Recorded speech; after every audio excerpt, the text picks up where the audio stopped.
जय श्री कृष्णा। श्रीमद् भगवद गीता अध्याय 1 श्लोक संख्या 10 की व्याख्या। कल हमने श्रीमद् भगवद गीता के अध्याय 1 के श्लोक संख्या 1 की व्याख्या पूरी की पूरी पृष्ठभूमि के सहित समझी, जिसमें हमने पाया कि महाराज धृतराष्ट्र, जो जन्म से ही नेत्रहीन थे, अपने राजमहल में बैठे हैं और उनके साथ दिव्य दृष्टि प्राप्त संजय बैठे हैं, जो कि उन्हें कुरुक्षेत्र में होने वाले युद्ध का सारा वृत्तांत, सारा हाल सुनाएंगे।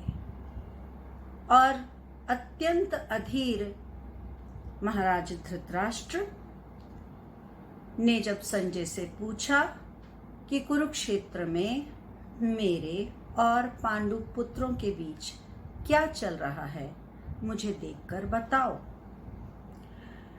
तब संजय ने कुरुक्षेत्र में देखकर बताया कि हे महाराज, आपका सबसे बड़ा पुत्र दुर्योधन अपने गुरु द्रोणाचार्य के समीप गया है और जाकर उन्हें यह कह रहा है कि हे गुरुदेव द्रोणाचार्य, इस पांडवों की सेना को देखो। इस पांडवों की सेना में जो आपके बुद्धिमान शिष्य द्रुपद हैं, उनके पुत्र धृष्टद्युम्न ने एक चक्रव्यूह की रचना की है। फिर दुर्योधन अपने गुरुदेव द्रोणाचार्य को यह भी कहता है कि हे गुरुदेव द्रोणाचार्य, पांडवों की सेना में केवल भीम और अर्जुन ही महान योद्धा नहीं हैं, उन्हीं के समान अन्य भी कई योद्धा हैं। और इसके उपरांत दुर्योधन अपने गुरु द्रोणाचार्य को एक एक कर उन सभी महारथियों के नाम गिनाता है कि हे गुरुदेव, इस पांडवों की सेना में देखिए, एक तो महारथी द्रुपद इस सेना में है, उसके अतिरिक्त सात्विकी हैं, और फिर वह अन्य नाम गिनाने लगता है कि राजा विराट, दृष्टकेतु और चेकितान और पराक्रमी काशीराज भी हैं। पुरुजीत और कुंती भोज, ये दोनों भाई भी परम योद्धा हैं, और मनुष्यों में श्रेष्ठ शैव्य भी हैं। पराक्रमी युधामन्यु और पराक्रमी उत्तमौजा भी हैं। सुभद्रा पुत्र अभिमन्यु और द्रौपदी के 5 पुत्र भी हैं। दुर्योधन की मंशा गुरुदेव द्रोणाचार्य को यह सब बताने के पीछे क्या है, इसका भाव अगले ही श्लोक में स्पष्ट हो जाता है, जब दुर्योधन अपने गुरुदेव को यह कहता है कि हमारी सेना में आप भी हैं, जो कि स्वयं योद्धा भी हैं, और पांडवों की सेना में तथा कौरवों की सेना में, दोनों और की सेना में जितने भी महारथी हैं, उनमें से बहुतों के आप ही गुरु रहे हैं, आप ही के द्वारा उन्हें शिक्षा प्राप्त हुई है। और फिर दुर्योधन गिनवाने लगता है कि गुरुदेव कृपाचार्य भी हमारी ही सेना में हैं, और भीष्म पितामह वह भी हमारी सेना में है। तो सर्वप्रथम पांडवों की सेना के योद्धाओं की गिनती करवाने के उपरांत दुर्योधन गुरुदेव द्रोणाचार्य को कौरवों की सेना में जो भी महारथी हैं, जैसे कि गुरुदेव द्रोणाचार्य स्वयं, उनका पुत्र अश्वत्थामा, और पितामह भीष्म जो अपनी प्रतिज्ञा के कारण उनकी ओर थे, और गुरुदेव कृपाचार्य, इसके अतिरिक्त और कौन कौन से वीर हैं उनके नाम न गिनवाते हुए दुर्योधन ये कहता है कि अन्य अनेक प्रकार के शूरवीर हैं जो हमारी सेना में हैं और जो मेरे लिए, मेरी इच्छा को पूर्ण करने के लिए अपने प्राणों को भी बलिदान करने के लिए तत्पर हैं।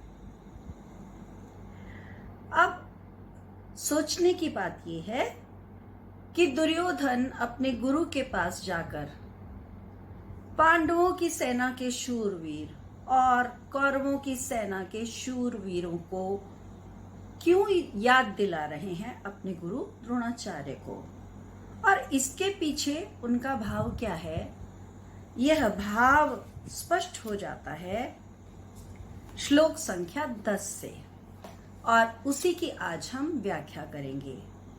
और व्याख्या से पूर्व पहले हम उस श्लोक को पढ़ते हैं। अपर्याप्तं तदस्माकं बलं भीष्माभिरक्षितं पर्याप्तं विद्मेतेषां बलं भीमाभिरक्षितम्।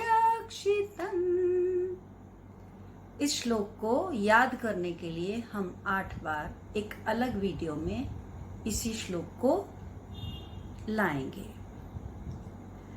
अब इस श्लोक की व्याख्या प्रारंभ करती हूं। दुर्योधन कहता है अपर्याप्तम। पर्याप्त हिंदी में भी पर्याप्त का अर्थ होता है काफी, लेकिन वो कहता है अपर्याप्तम। अपर्याप्त अर्थात काफी नहीं है। तदस्माकम बलम, हमारा बल, हमारी सेना का बल काफी नहीं है।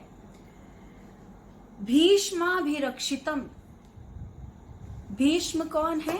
पितामह भीष्म, जो प्रतिज्ञा के कारण वचनबद्ध हैं, यह जानते हुए भी कि धर्म पांडवों के पक्ष में है और जितने भी अधर्म के कार्य किए गए, पांडवों को मारने का प्रयास किया गया लाक्षागृह में, उनसे संपूर्ण राज्य छीनने का प्रयत्न किया गया जब द्यूत क्रीड़ा की गई और उसमें चालाकी से मामा शकुनी को बिठाया दुर्योधन ने, क्योंकि वह जानता था मामा शकुनी द्यूत क्रीड़ा में निपुण है और इसीलिए मामा शकुनी ने निमंत्रण दिया था युधिष्ठिर को कि आप मेरे साथ द्यूत क्रीड़ा खेलो। निमंत्रण तो दुर्योधन ने दिया, परंतु दुर्योधन की ओर से खेले मामा शकुनी, और इस सब का उद्देश्य ही यही था कि जो हस्तिनापुर दिया गया था उसको कैसे वापस लिया जाए, और वह अपने इस षड्यंत्र में सफल भी रहे। न केवल उस षड्यंत्र में सफल रहे, अपितु कुलवधू द्रौपदी का भी चीरहरण का प्रयास किया गया। ये सभी अधर्म के कार्य कौरवों के द्वारा किए गए, लालच के कारण, ईर्ष्या के कारण। भीष्म पितामह पांडु पुत्रों से बहुत स्नेह रखते थे, बहुत प्रेम करते थे और यह भी जानते थे कि पांडवों ने कभी अधर्म का साथ नहीं लिया स्वयं जीतने के लिए, वह हमेशा धर्म के मार्ग पर चले।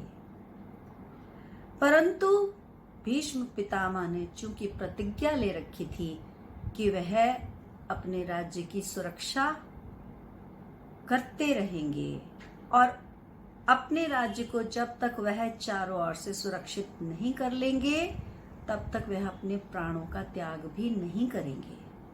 अपनी इसी प्रतिज्ञा के कारण भीष्म पितामह को, चूंकि धृतराष्ट्र राजा थे और राज्य की सुरक्षा राजा का ही कर्तव्य है, तो महाराज धृतराष्ट्र की ओर से राज्य को सुरक्षित करने के लिए भीष्म पितामह को कौरवों का साथ देना पड़ा अपनी प्रतिज्ञा के कारण, परंतु मन से वह 100% स्पष्ट थे कि धर्म पांडवों की ओर है, और यह सब जानते हुए भी उन्हें अधर्मी कौरवों की ओर से युद्ध लड़ना पड़ रहा था।